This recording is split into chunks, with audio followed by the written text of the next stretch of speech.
नमस्कार दर्शकों, स्वागत है आपका लोकस्वर टीवी पर। मैं हूं आपके साथ दिलीप जगवानी। आइए खबरों का सिलसिला शुरू करते हैं और सबसे पहले नजर डालते हैं हेडलाइंस पर।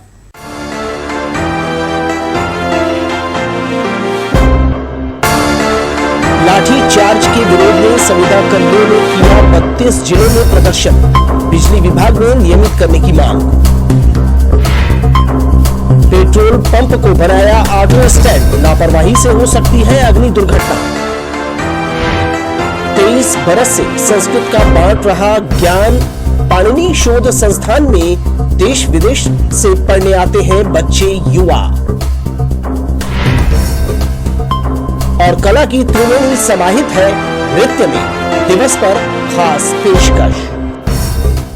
अब खबरों को देर विस्तार। आंदोलन के 91वें दिन बिजली विभाग के संविदा कर्मचारियों ने 32 जिलों के 28 मुख्यालयों का घेराव किया। पिछले दिनों राजधानी रायपुर में प्रदर्शन के दौरान इन पर लाठीचार्ज किया गया था। इनके द्वारा नियमित करने की मांग की जा रही है। कलेक्टर कार्यालय का घेराव करने एकजुट हुए संविदा कर्मचारी नेहरू चौक से रैली की शक्ल में रवाना हुए। इस दौरान राज्य शासन के खिलाफ नारेबाजी करते हुए नियमितीकरण की मांग की। पिछले दिनों मुख्यमंत्री आवास घेरने जा रहे संविदा बिजली कर्मचारियों पर पुलिस ने लाठीचार्ज किया था। फलस्वरूप शुक्रवार को 32 जिलों के 28 जिला मुख्यालयों में घेराव प्रदर्शन किया गया। बिजली दुर्घटना में मृत परिजनों को अनुकंपा नियुक्ति के अलावा संविदा को नियमित करने की मांग की जा रही है। जैसे भी हो हम लोग नियमितीकरण लेकर ही रहेंगे, चाहे कुछ भी हो जाए उसके लिए। और हम लोग शांतिपूर्ण तरीके से हम लोग आंदोलन कर रहे थे। आंदोलन के 45वें दिन हम लोग मुख्यमंत्री निवास के लिए निकले हुए थे। हम लोग को मिलवाने का आश्वासन दिया गया था, लेकिन मिलवाने के बजाय हम लोग के ऊपर बर्बरतापूर्वक लाठीचार्ज किया गया, जिसके विरोध में आज हम लोग अनिश्चितकालीन आंदोलन के 91वें दिन आज सभी जिला मुख्यालयों का घेराव कर रहे हैं। 2019 में वार्तालाप हुआ ना तो आश्वासन दिया था, लेकिन हम लोगों का न्यूज कहते हैं इसमें भी रेगुलर के लिए भी ऑर्डर भी निकला हुआ था इसके लिए, लेकिन तब भी हम लोग एमडी था ना जो उसको चेंज कर दिया गया। इस टाइप से हम लोगों को दो मांग है। जो हम लोग रिक्त पदों में जो 3200 रिक्त है ना, 3200 है, उसमें हम लोगों को 2500 को रेगुलर किया जाए और 2500 लोग शहीद हो गए हैं उनको कहते हैं अनुकंपा नियुक्ति दिया जाए और मुआवजा दिया जाए। कहा जा रहा है नियमित लाइन कर्मियों की बिजली विभाग में भारी कमी है। इसके अलावा ये जोखिम का क्षेत्र है। सुधार कार्य करते हुए दुर्घटना का शिकार होकर बहुत से कर्मचारी अपंग हुए हैं। ये देखकर संविदा कर्मचारी अपने भविष्य को लेकर चिंतित हैं। आंदोलन में कर्मचारियों के परिजन भी शामिल हुए। कैमरामैन जय साहू के साथ दिलीप जगवानी, लोकस्वर टीवी, बिलासपुर। इधर नगर पालिक निगम बिलासपुर क्षेत्र के अंतर्गत तिफरा वार्ड क्रमांक 8 में पार्षद और वार्डवासी खासे परेशान हैं। पार्षद का कहना है कि उनके वार्ड की उपेक्षा की जा रही है। 1 महीने पहले ओवरब्रिज के एक तरफ डामरीकरण कर सड़क मरम्मत का कार्य किया गया। रेलवे क्रॉसिंग के पार भी दोनों तरफ का जीर्णोद्धार किया जा चुका है। पिछले 2 साल से इंडस्ट्रियल एरिया जाने वाली सड़क जर्जर है, साथ ही सड़क धूल से सराबोर है। वार्डवासी और स्कूली बच्चे जो हैं आना जाना करते हैं, इस दौरान उन्हें दिक्कतों का सामना करना पड़ रहा है। बच्चों को श्वास लेने में तकलीफ हो रही है। नगरीय प्रशासन को भी पत्र लिखा जा चुका है, फिर भी इस सड़क का हाल जस का तस है, कोई सुनने वाला नहीं है। वार्ड पार्षद अपने आप को बीजेपी का होने की वजह से यहाँ काम नहीं होना बता रहे हैं। ये पार्सलिटी वाला मामला है। अब तंग आकर वार्डवासियों के साथ चक्का जाम करने का मन बना चुके हैं।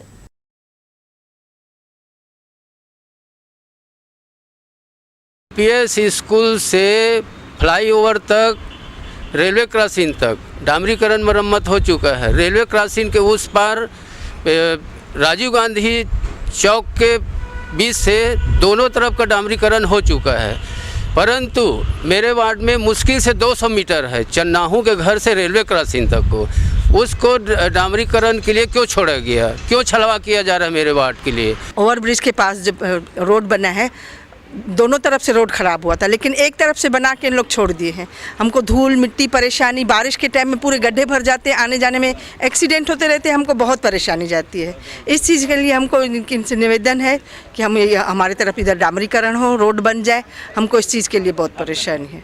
जो इंडस्ट्रियल एरिया जो गाड़ी आती है पूरा यही रोड से जाती है, आपको दिक्कत है, 1 फीट 2 फीट का गड्ढा हो जाता है। आना जाना में बहुत मुश्किल है। पहले एसपी साहब कलेक्टर साहब दोनों ये करके किया है, एक साइड बना, दोनों साइड नहीं, एक साइड नहीं बना। अंबिकापुर जिले के उदयपुर में परसाकोल नामक स्थान पर सैकड़ों पेड़ों को वन विभाग ने काट दिया और इसके विरोध में सरकंडा स्थित महामाया चौक में वो जो काटे गए पेड़ थे उन्हें श्रद्धांजलि दी गई। अर्पण महाअभियान के सदस्यों और पर्यावरण प्रेमियों ने कैंडल जलाकर सरकार के लिए सद्बुद्धि की प्रार्थना की ताकि हरियाली को बुरी नजर से बचाया जा सके। जन आंदोलन के अध्यक्ष श्याम मोहन दुबे ने मीडिया को बताया कि अरण्य क्षेत्र में कट रहे पेड़ों की जानकारी लगातार पत्र और व्हाट्सएप ऐप के माध्यम से सरकार को दी जा रही है, लेकिन अब तक इस दिशा में कोई सकारात्मक कार्यवाही नहीं की गई है। बहुत दुख की बात है कि हमारे छत्तीसगढ़ प्रदेश के जो घनघोर जंगल है उसे काटा जा रहा है। अंबिकापुर के पास जो उदयपुर है वहाँ पे परसाकोल में लगभग सैकड़ों पौधों को, 200 से अधिक पौधों को कल रात को काट दिया गया, परसों रात को, जबकि गवर्नमेंट ने कहा था कि कोई पौधे नहीं कटेंगे। वन विभाग के द्वारा काटा गया। इसी तरह से अरण्य क्षेत्र के भी पूरे सारे जंगलों को काटा जा रहा है। सरकार से निवेदन है कि वो इस बात पे ध्यान दे कि किस तरह से छत्तीसगढ़ प्रदेश का तापमान दिनों दिन बढ़ते जा रहा है। लोग बहुत ही भयंकर बीमारियों से जूझ रहे हैं, मर रहे हैं। साथ ही पानी की इतनी किल्लत हो रही, इतने तापमान से और भी विभिन्न बीमारियां हो रही हैं। सरकार को ध्यान देना चाहिए कि ये जो हमारी हरियाली है, प्रदेश की जो संपत्ति है, संपदा है, उसे संभाले, उसके धरोहर के रूप में उसे प्रोटेस्ट करे। आज हम सब इसीलिए, चूंकि उन पेड़ों को हम नहीं बचा पाए, बहुत दुखी हैं। नेहरू चौक स्थित पेट्रोल पंप को इन दिनों ऑटो चालकों ने अवैध पार्किंग का रूप दे दिया है। दर्जनों की संख्या में यहां सवारी ऑटो खड़े रहते हैं। इसके चलते कई बार हादसा भी हो चुका है। पेट्रोल पंप के मैनेजर एस नायडू ने बताया कि ऑटो चालक कई बार टंकी के पास ही बीड़ी सिगरेट पीने लगते हैं। मना करने पर हुज्जतबाजी करते हैं। इसे लेकर वे कई बार शिकायत भी कर चुके हैं, मगर ट्रैफिक विभाग इस ओर ध्यान दे रहा है और ना ही प्रशासन कोई कार्यवाही कर रहा है। इससे तो यही लग रहा है कि शायद उन्हें किसी बड़ी अनहोनी का इंतजार है। इससे बहुत परेशानी है सर। एक तो इनका देखिए स्टैंड उस पार है और यहाँ से गाड़ी आ नहीं सकती, और ये ऐसी जगह है, यानी जल्दी ज्वलनशील जगह है, और इन लोग यहाँ बीड़ी पीते हैं। अगर इनको भगाओ, गुटखा खाते हैं, यानी कुछ भी घटना हो सकती है। इसके लिए मैंने कलेक्टर साहब और एसपी, अपने आरएम, ये सबको लेटर दे चुका हूँ, कोई कार्रवाई नहीं। प्रतिनियुक्ति पर जाने शिक्षकों में होड़ लगी है। इस वर्ष जिले में खुलने वाले एकमात्र स्वामी आत्मानंद हिंदी माध्यमिक स्कूल में प्राचार्य, हेडमास्टर समेत 50 से भी ज्यादा पद प्रतिनियुक्ति से भरे जाएंगे। इसके लिए अगले माह इंटरव्यू होगा। व्याख्याता के 25 पदों के लिए प्रतिनियुक्ति पर 100 से ज्यादा शिक्षक आने तैयार हैं। जिले में अगले सत्र से खुलने वाले स्वामी आत्मानंद हिंदी माध्यम स्कूल में शैक्षणिक के अलावा प्राचार्य, हेडमास्टर, स्टाफ और दूसरे पदों को भरने प्रतिनियुक्ति आदेश जारी किया गया था। इसे लेकर शिक्षकों में होड़ लगी है। जानकारी के अनुसार 50 से कुछ ज्यादा पद प्रतिनियुक्ति से भरे जाएंगे। कहा जा रहा है इसके लिए 200 से ज्यादा आवेदन विभाग को मिले हैं। इसके लिए अगले माह इंटरव्यू लिया जाएगा। इससे पहले आवेदनों की स्क्रूटनी की जाएगी। हमारे जो जिले के अंतर्गत शिक्षकों से प्रतिनियुक्ति के लिए प्रस्ताव मांगा गया था और बहुत सारे आवेदन आ गए हैं। उसका परीक्षण किया जा रहा है। बहुत जल्दी समिति में इसको प्रस्तुत करके आगे की कार्रवाई हम करने जा रहे हैं। सेटअप स्वीकृत हो गया है। 25 पद है व्याख्याता के और शिक्षकों के, और कुल मिला के 50 पद हैं, और उसके हिसाब से प्रतिनियुक्ति कार्रवाई की जाएगी। प्राचार्य का शासन से आ चुका है। जिले का एकमात्र स्वामी आत्मानंद हिंदी माध्यम स्कूल गवर्नमेंट मल्टीपर्पज स्कूल भवन में जाएगा। इसके लिए तैयारियां की जा रही है। शासन के आदेश के अनुसार प्रतिनियुक्ति जिले के भीतर ही की जाएगी।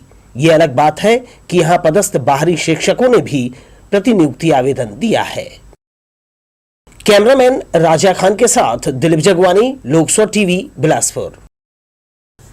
तखतपुर के अनुविभागीय अधिकारी ने क्षेत्र के 6 पटवारियों का तबादला सूची जारी किया। जारी सूची के अनुसार राकेश साहू को उसलापुर से तखतपुर, संतोष कौशिक को राजपुर से उसलापुर, सूरज दुबे को भुंडा से सकरी, BS राजपूत राजपुर और सुजीत डेहरी को गनियारी के साथ साथ भुंडा का अतिरिक्त प्रभार सौंपा गया। गौरतलब है कि सूची में अंकित कुछ पटवारियों के विरुद्ध कई शिकायतें और कार्य के प्रति अनियमितता की बात सामने आई थी। यही वजह है कि उच्चाधिकारियों ने यह तबादला आदेश जारी किया है। तापमान बढ़ने और गर्म हवा चलने से अब लू का प्रकोप शुरू हो गया है। स्वास्थ्य विभाग ने धूप में न निकलने की सलाह दी है। हर साल मई के महीने में लू का प्रकोप शुरू होता है, लेकिन इस बार अप्रैल माह में ही थपेड़े सहने के लिए लोग तैयार हो रहे हैं। पारा 44 तक पहुंच गया है। जल्दी ही ये 45-46 डिग्री सेल्सियस पार कर सकता है। ज़्यादातर मामलों में लापरवाही की वजह से ही लोग लू की चपेट में आते हैं। यदि बहुत ज़रूरी हुआ ही तो बाहर सुरक्षा के साथ निकलें, ऐसा डॉक्टरों की सलाह है। भारत की संस्कृति को जीवित रखना हम सबका फर्ज है, क्योंकि संस्कृत के माध्यम से ही शास्त्रों का ज्ञान प्राप्त किया जा सकता है। पाणिनीय शोध संस्थान 23 वर्षों से इसकी हिफाजत कर रहा है।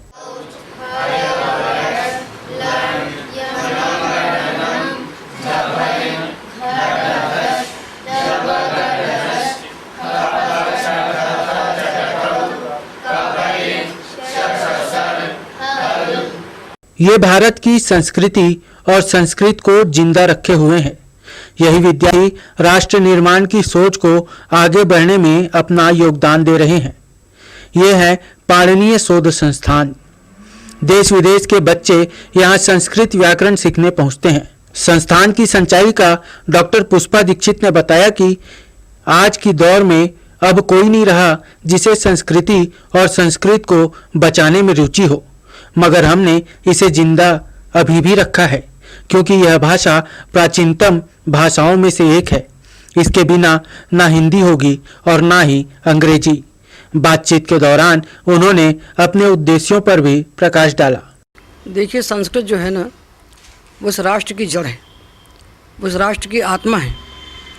उसको छोड़कर भारत राष्ट्र की कल्पना नहीं की जा सकती। ये अंग्रेज़ों ने छलपूर्वक इस जड़ को काटा और जहर के बीज बोए, जिससे समाज के टुकड़े टुकड़े हो जाएं।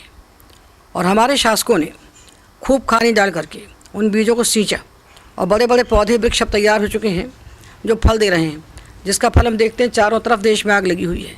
कोई किसी के साथ एकमत होने को तैयार नहीं है। दुनिया की कोई भाषा संस्कृत के बिना है नहीं। उल्टे सुलटे सिद्धांत गढ़ के अंग्रेज जो हमको छल गए हैं, हमको आँख खोल के समझना चाहिए कि संस्कृत नहीं है तो दुनिया में कोई भाषा नहीं है। डॉक्टर पुष्पा के गुरुकुल में संस्कृत सीखने सिर्फ भारतीय ही नहीं आते, बल्कि अमेरिका, चीन, बांग्लादेश समेत विश्व के कई देशों से विद्यार्थी आते हैं। इनमें क्रिश्चियन और मुस्लिम भी शामिल हैं। इनके गुरुकुल में आम दिनों में एक साथ 20 से 25 विद्यार्थियों की शिक्षा दी जाती है, जबकि गर्मी की छुट्टियों में इनकी संख्या 60 से 80 हो जाती है। फिलहाल यहाँ 15 बच्चे संस्कृत विद्या सीख रहे हैं। संस्कृत पढ़ने से हम शास्त्र पढ़ सकते हैं।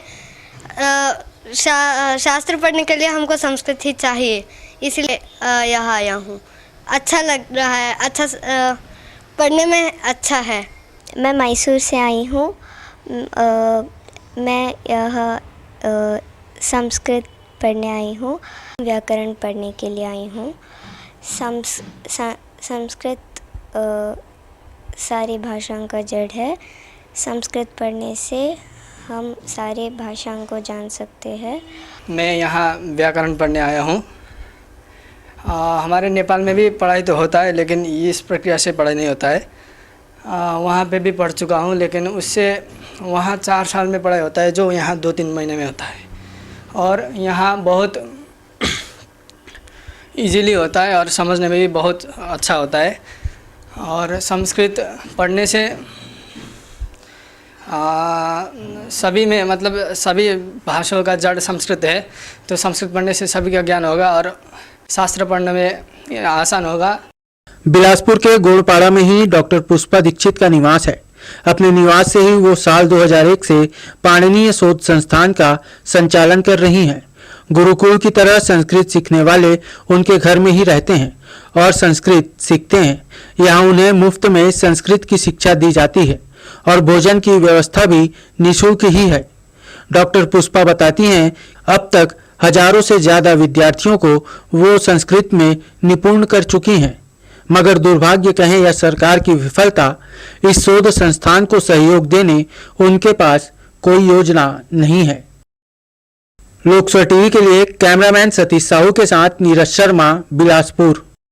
रमजान मुबारक का तीसरा असरा ढलान पर है। तीसरे असरे की 27वीं शब को शब कद्र के रूप में मनाया जाता है। इसी मुकद्दस रात में कुरान मुकम्मल हुआ था। इस दिन अधिकांश मस्जिदों में तरावी की नमाज खत्म की गई और रात भर मस्जिदों में तिलावत का दौर चलता रहा। ये रात इबादतों वाली रात है। पूरी रात इबादत के बाद अलसुबह कब्रिस्तानों में पहुंचकर अजीज और रिश्तेदारों की कब्रों पर फातिहा पढ़कर उनके मोक्ष के लिए दुआएं मांगी गई।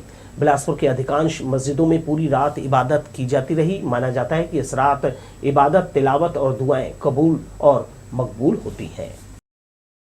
रमजान का पाक महीना चल रहा है। आज रमजान की 27वीं शब है, लैलतुल कद्र। लैलतुल कद्र को हुजूर सल्लल्लाहु अलैहि वसल्लम 21 रमजान, 23 रमजान, 25 रमजान और 27 रमजान और 29 रमजान के खोजे, जिसमें आज की सब लैलतुल कद्र मानी जाती है, जो बहुत ही अजमत वाला रात होता है ये, जिसमें नमाज का सवाब 1000 साल के नमाज के सवाब के बराबर रहता है। ये रमज़ान में जो रोज़े रहते हैं उन रोज़ेदारों का ये ईद है। चिंगराजपारा गणेश चौक में आयोजित श्रीमद् भागवत कथा सप्ताह के दौरान कथावाचक पंडित राम नारायण पाठक ने द्वारिका लीला और सुदामा चरित्र के बारे में विस्तार पूर्वक बताया, जिसे सुनकर उपस्थित श्रद्धालु भाव विभोर हो गए।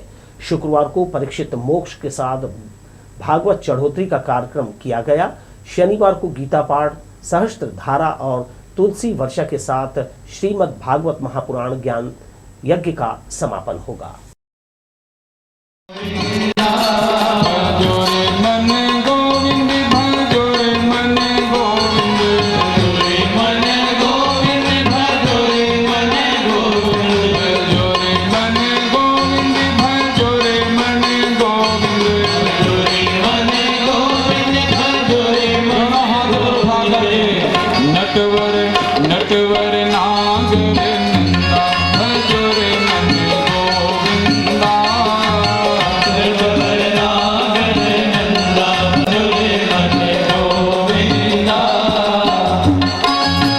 ये हमारे वार्ड नंबर 54 पे गणेश चौक चिंगराजपारा पे श्रीमद् भागवत स्टार्ट हुआ है और ये 22 से 30 अप्रैल तक है। आज सुदामा चरित्र की कथा चल रही है और हमारे व्यासपीठ महाराज जी हैं, पांडा तराई से राम नारायण पाठक जी हैं, बहुत ही अच्छे वक्ता हैं, बहुत ही अच्छे कथा कहते हैं। आइए एक नजर फिर से डालते हैं हेडलाइंस पर।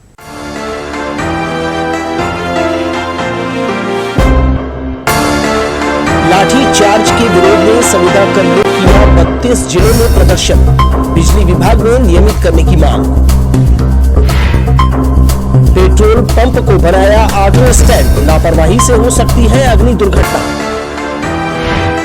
23 बरस से संस्कृत का बांट रहा ज्ञान पाणिनि शोध संस्थान में देश विदेश से पढ़ने आते हैं बच्चे, युवा। और कला की त्रिवेणी समाहित है नृत्य में, दिवस पर खास पेशकश। आइए कुछ और खबरें देख लेते हैं। यामिनी कृष्णमूर्ति, बिरजू महाराज, मृणालिनी साराभाई, सोनल मानसिंह, उदय सिंह जैसे कई नाम नृत्य कला के पर्याय हैं।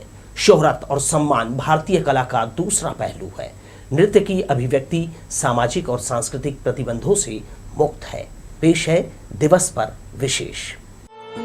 जय जय देवी, जय जगज्जननी, जय जय सरस्वती माई, जय जय देवी, जय जगज्जननी, जय जय सरस्वती माई।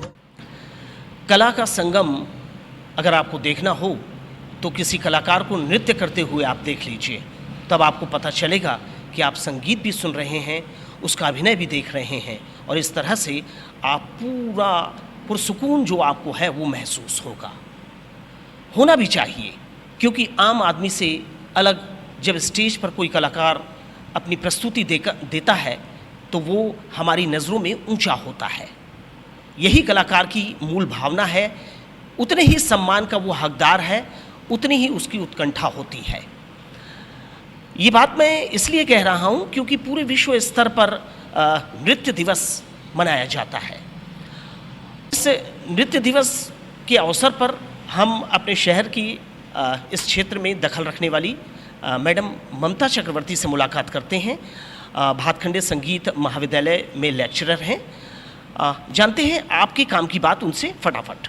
स्वागत है आपका। धन्यवाद। हम भारतीय जो नृत्य शैलियाँ हैं बहुत सारी हैं, उसमें बहुत सारी विविधता है। कहाँ पाते हैं, कितना समृद्ध है ये हमारा नृत्य? मुझे तो नहीं लगता कि भारतीय नृत्य शैलियाँ, हमको ये किसी को बताने की ज़रूरत है कि वो कितनी समृद्ध है और उनका विश्व में क्या स्थान है। मुझे नहीं लगता कि इसको एक्सप्लेन करने की ज़रूरत है, क्योंकि ये ज़्यादातर लोग जानते हैं कि हमारी सभी कलाएं, चाहे वो नृत्य हो, चाहे गायन हो, चाहे पेंटिंग्स हो, चाहे कोई भी कला, पूरे विश्व में सबसे ज़्यादा समृद्ध है, ऐसा मैं मानती हूँ।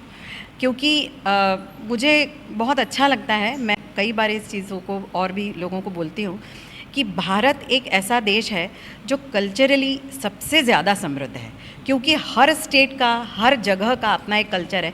इतनी विविधताओं से भरा आप मुझे बताइए विश्व में कौन सा देश है? चाहे वो पोशाक हो, चाहे नृत्य गायन हो, चाहे लोक संगीत हो, चाहे इवन कुकिंग भी, डिशेस भी। हम अगर मैंने बोलते हैं ना कि हर पग पर बोली और खाना दोनों बदल जाता है। तो ऐसे इतने महान देश में की कलाएं कहाँ हैं, तो ये मुझे नहीं लगता कि किसी को बताने की ज़रूरत है, क्योंकि सभी जानते हैं कि हम एक समृद्ध संस्कृति में जन्म लिए हैं। और बहुत अच्छी बात है कि हम बहुत तकदीर वाले हैं कि हम इसको सीख पा रहे हैं या देख पा रहे हैं। समझे बहुत सारी पुस्तकों में, टीवी पर, न्यूज़ चैनल्स पर, आकाशवाणी पर हमने महान अपने कलाकारों के नाम सुने हैं, उनका परफॉर्मेंस देखा है। इतनी शोहरत हासिल की है, वो शोहरत आगे बढ़ती हुई दिखाई दे रही है आपको? देखिए, ऐसा है कि पुराने ज़माने के कलाकारों से अभी के उससे तुलना करना उचित भी नहीं है, क्योंकि समय बदल रहा है, समाज बदल रहा है। और मुझे लगता है कि इतनी भागदौड़ भरी ज़िंदगी में मैं तो सोचती हूँ कि बच्चे सीख रहे हैं, यही बड़ी बात है। और ऐसा नहीं है कि कलाकार नहीं बन रहे हैं, लेकिन अगर बच्चे सीखते भी हैं तो अब वैसे अवसर नहीं है बच्चों के पास। रोजी रोटी की समस्या सबसे बड़ी समस्या है। तो अगर बच्चे सीखते भी हैं तो पहले इस चीज़ को देखते हैं कि इसमें हमें आगे क्या स्कोप हो सकता है, कि हम इसमें आजीविका हमारी क्या हो सकती है। तो अभी तो मैं सोचती हूँ कि ये पिछले 3 साल में कलाकारों की स्थिति बहुत ज़्यादा ख़राब है। और मुझे नहीं लगता कि सरकार या गवर्नमेंट जब तक इस पे कोई एक्शन नहीं लेगी तब तक ये कलाकार बन पाएंगे या आगे बढ़ पाएंगे। और अगर ये हताशा में रहे तो आप ये देखिए कि आगे फिर कोई सीखेगा नहीं, ये ख़त्म हो जाए। बोलते हैं कि शास्त्रीय कला बहुत टाइम टेकिंग है, वेस्टर्न जो है वो बिल्कुल ईजिली और फास्ट आता है। तो हम ये कह सकते हैं कि आजीविका के लिए बच्चों को कला के जो पारंपरिक चीज़ें हैं उसे छोड़ना पड़ रहा है। नहीं, ये एक बहुत बड़ी गलतफहमी है कि वेस्टर्न में शॉर्टकट्स हैं। ऐसा बिल्कुल नहीं है। वेस्टर्न भी अपने आप में अगर आप सही सीख रहे हैं तो उसमें भी आपको समय लगेगा। आप क्या सोचते हैं बैले इतना सरल है क्या? नहीं है, वो भी टाइम टेकिंग है। लेकिन हमारी कलाओं में मुझे ऐसा लगता है कि वो जो आध्यात्मिक एक पक्ष जुड़ा है, वो वहाँ पर वो इंटरटेनमेंट है, हमारे यहाँ आध्यात्म है। वो बहुत बड़ा फ़र्क है। वो शरीर के उसके साथ साथ वो मानसिक सुकून भी देता है। हम सुर लगाते हैं या डांस करते हैं, 1 घंटा आप कथक या भरतनाट्यम आप जो सीख रहे हैं करके देखिए, आपको जितनी शारीरिक आपका एक्सरसाइज होगा वो अपनी जगह है, लेकिन मानसिक शांति जो है वो एक बहुत बड़ी बात है।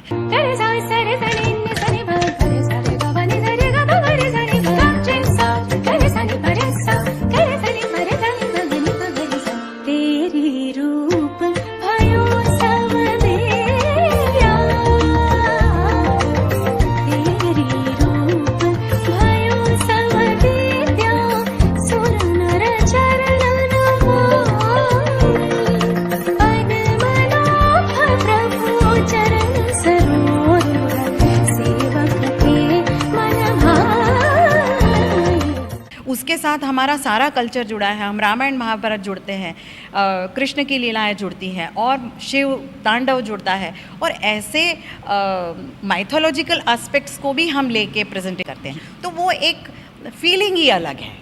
हाँ, तो इससे हम ये नहीं कह सकते कि वेस्टर्न, पर इसको मैं डिनाई करती हूँ कि वेस्टर्न जो है वो इजी है, ये भी नहीं है, ऐसा नहीं है। मुझे लगता है कि दोनों को बराबर सीखिए, अपनी चीज़ अपनी होती है, घर की चीज़ घर की होती है, तो बच्चे सीख रहे हैं, ऐसा मैं नहीं मानती कि इंटरेस्ट कम हो रहा है। भारत के हर कोने में हम कला पाते हैं, नृत्य की अलग अलग शैलियाँ पाते हैं, दक्षिण और इस तरफ जो हम उत्तर की बात करते हैं, तो उसके बारे में कुछ थोड़ा सा बताइए। दक्षिण और उत्तर का जो विभाजन है वो मध्यकाल में हुआ, और वो सिर्फ डांस के लिए नहीं हुआ, वो सभी विधाओं के लिए हुआ, क्योंकि नॉर्दर्न इंडिया में मुग़लों का प्रभाव ज़्यादा रहा, उस कल्चर का प्रभाव ज़्यादा रहा, तो वो थोड़ा सा मिक्सअप हुआ। और मुझे तो बल्कि ये लगता है कि ये मिक्सअप होने से म्यूज़िक बहुत बहुत सुंदर तरीके से ऊपर आया, और वो जो कॉम्बिनेशन है वो बहुत ही अच्छा है। मैं तो सोचती हूँ कि चूँकि मैं गायन से ज़्यादा रिलेटेड हूँ, पर मैं जानती हूँ कि कथक भी अगर आप देखें तो लखनऊ की शैली अपनी एक शैली है, तो वो ये कॉम्बिनेशन को हम अच्छे और सहज तरीके से लेना चाहिए। लेकिन साउथ में हमको वो डांसेस की ओरिजिनलिटी मिलती है, जो मंदिरों में किया जाता था या जो ओरिजिनल पहले से होता रहा है, उसमें परिवर्तन बहुत कम हुए और वो आज भी वैसे ही चल रहे हैं। जबकि नॉर्दर्न इंडिया में इस पर बहुत काम हुआ, चेंजेस भी हुए, और मुझे ऐसा लगता है कि सबने, चाहे वो साउथ हो चाहे नॉर्दर्न इंडिया में हो, हमको लोगों की डिमांड के अनुसार, रुचि के अनुसार थोड़ा परिवर्तन करना अच्छा है। ये है भारत की विविधता, कला के मामले में, खान पान के मामले में, पहनावे के मामले में। और आपसे चलते चलते एक रिक्वेस्ट है, जैसे बोलते हैं ना बाथरूम सिंगर बोलते हैं ना, छुप करके गाना, तो खुल करके डांस कर लिया करें। ये आपके शारीरिक स्वस्थता जो है हम उसके लिए भी बहुत अच्छा रहता है। नहीं आती कोई आपको स्टाइल तो कोई दिक्कत नहीं, आपकी अपनी स्टाइल से बना लीजिए और खूब नृत्य कीजिए। कम से कम हफ्ते में 1-2 दिन तो नृत्य किया ही जा सकता है। डांस करते रहिए, स्वस्थ रहिए। आप सभी को विश्व नृत्य दिवस की बहुत बहुत बधाई। आप हमारे साथ कार्यक्रम में शामिल हुई, आपका बहुत बहुत शुक्रिया। आपका भी धन्यवाद। सभी को विश्व नृत्य दिवस की बधाई। कैमरामैन जय साहू के साथ दिलीप जगवानी को दीजिए विदा, और आप देखते रहिए लोकसभा टीवी। नमस्ते। देश के कई बिजली उत्पादन संयंत्र भीषण कोयले का संकट झेल रहे हैं। इससे ऊर्जा संकट गहरा गया है। रेलवे ने इससे निपटने के लिए कोयले की निर्बाध ढुलाई करने की बात कही है। सूत्र की माने तो बिजली संकट को दूर करने के लिए रेलवे पैसेंजर और एक्सप्रेस ट्रेनों को रद्द कर रहा है, ताकि कोयला लेकर जा रही मालगाड़ियों को और तेजी से चलाया जा सके और उसे निर्धारित समय पर स्टेशन पहुंचाया जाए।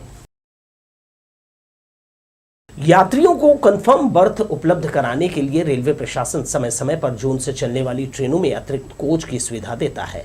विशाखापट्टनम अमृतसर एक्सप्रेस में एक AC 3 अतिरिक्त कोच की सुविधा अस्थायी रूप से दी जा रही है। 1 मई से ये सुविधा यात्रियों को मिलेगी। इस खबर के साथ ही मुझे दीजिए विदा, और आप अपने आसपास रखिए साफ सफाई, स्वस्थ रहिए, अच्छा खाइए। नमस्कार।